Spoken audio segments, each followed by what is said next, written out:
everybody, my name is Helen and I'm the Children's and Young Families Minister at St Peter's Church. And today we're going to be sharing a little bit about a ministry that we do in St Peter's School.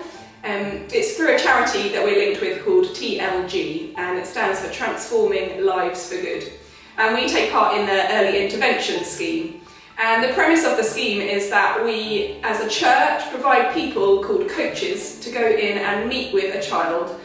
Each coach is matched with a child and they meet with the child for 1 hour every week for a year. And the idea is that these children are children that might have turbulent home lives or might just be dealing with some things that they need extra support with. They're not children that need professional help, but they are children that just need some time, and it's something the church can give them. I'm not sure if you know, but in the UK there are about 4,000 children that are permanently excluded from school every single year. And the idea is that if we intervene early in these children's lives, then we can be part of rewriting that story.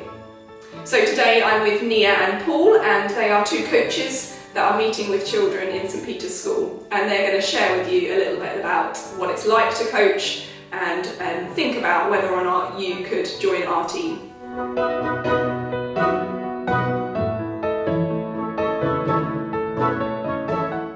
So I decided to get involved with TLG when I saw the advert in our newsletter about 3 years ago now, and then we had a lady come to church and talk to us about the charity and how the early intervention coaching worked.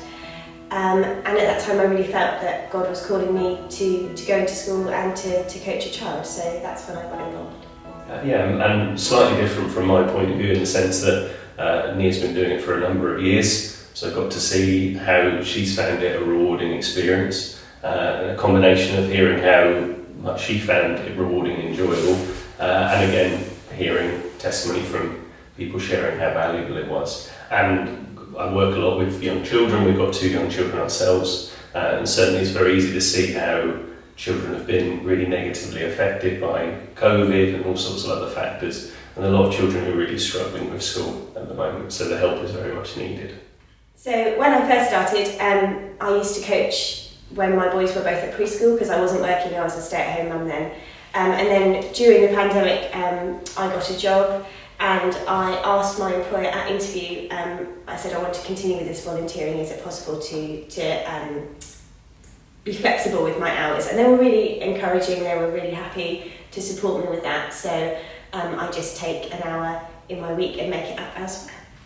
The advantage I've got in the industry in which I work is often you get the odd day off in the week, so there was an obvious opportunity there for me, but having recently taken a new job in the last 6 months or so, and mentioning the ambition to do that on my day off, it was a really big positive thing from an employer's point of view. They're really interested in people doing this kind of thing.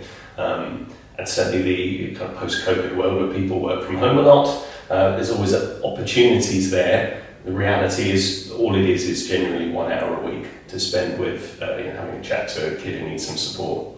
And everyone's got busy lives and will always feel the burden of extra time pressures, but when you're doing something you enjoy and it is an enjoyable thing, it doesn't feel like a time burden.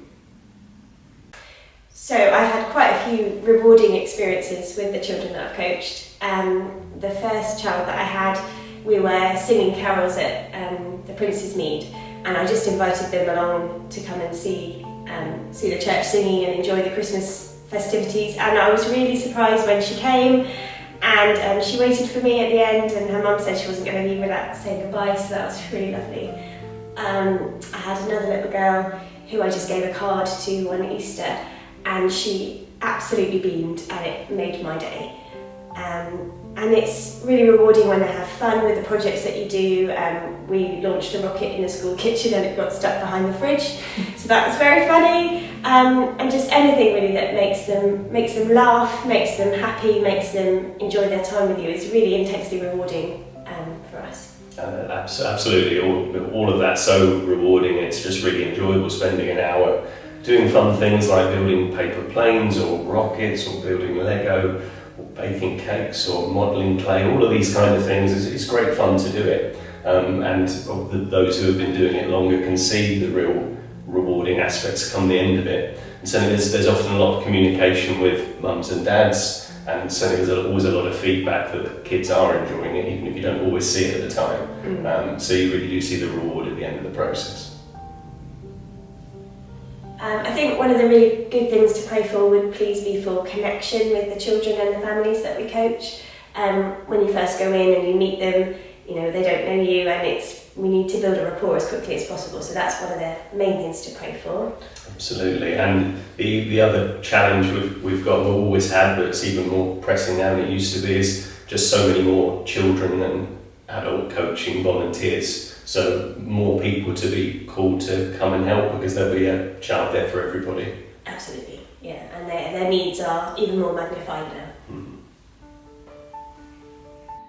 So hopefully that gives you a flavour of what TLG is, and as Nia&Paul said, we would love to have more people on our team. So if you're interested, or you think you might be interested, do go and grab Nia&Paul or any one of the other coaches that are currently coaching in school, or of course you can talk to me or the other Helen. And just to leave you with, as I was kind of pondering about why we might do this, why should the church be doing this, I was just reminded of that parable of the great banquet, where Jesus said this: "But when you give a feast, invite the poor, the crippled, the lame, the blind, and you will be blessed, because they cannot repay you, for you will be repaid at the resurrection of the just." And just that sense that actually as Christians we are called to be with those children that don't have a voice, to be with those children that are poor, and what a privilege that we can do that. If you want to get involved, then do chat to one of us.